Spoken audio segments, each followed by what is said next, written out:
Excuse me. জি, আপনি কি আমাকে কিছু বলতে চান? না তো।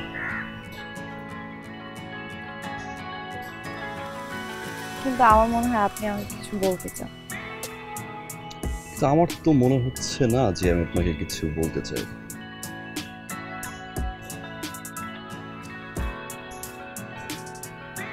আপনি শিওর? ডেফিনেটলি। ও আসি? জি, আপনি আসুন।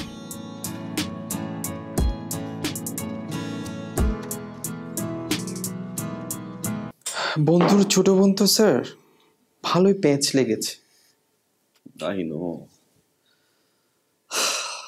কি করি বলুন তো? স্যার আপনি আপনার সব কথা আপনার বন্ধুকে খুলে বলুন স্যার। সে যদি না বুঝে কি করবেন স্যার? বন্ধুত্ব তো আর নষ্ট করা যাবে না স্যার। আপনি সোজা তার ছোট বোনকে নিয়ে পালিয়ে যাবেন স্যার। আপনি যান স্যার যান আপনি। আন্টি, কে আন্টি বসে নেই? আছে তো। তোর সাথে একটু কথা আছে। ক আম্মা, দেখো তোমার বলা কি কয়, আমার লাগে কথা কইব দেখারে কি ছাদে যাইতে হইব। আমাদের আপন ভাবতে পারো নাই এখনো। ওই এই ঘরটারে আর নিজের ঘর মনে করতে পারে নাই। ওই তোমার মা মনে করে না, আমি তোর ভাই না।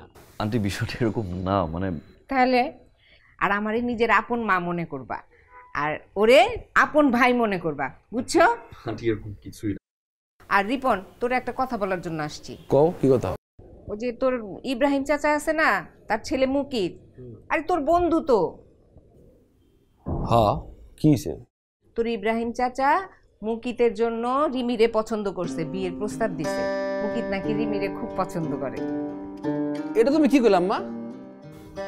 কেন? মানে আমার বন্ধু বন্ধুর বোনের দিকে নজর দিতে হয়?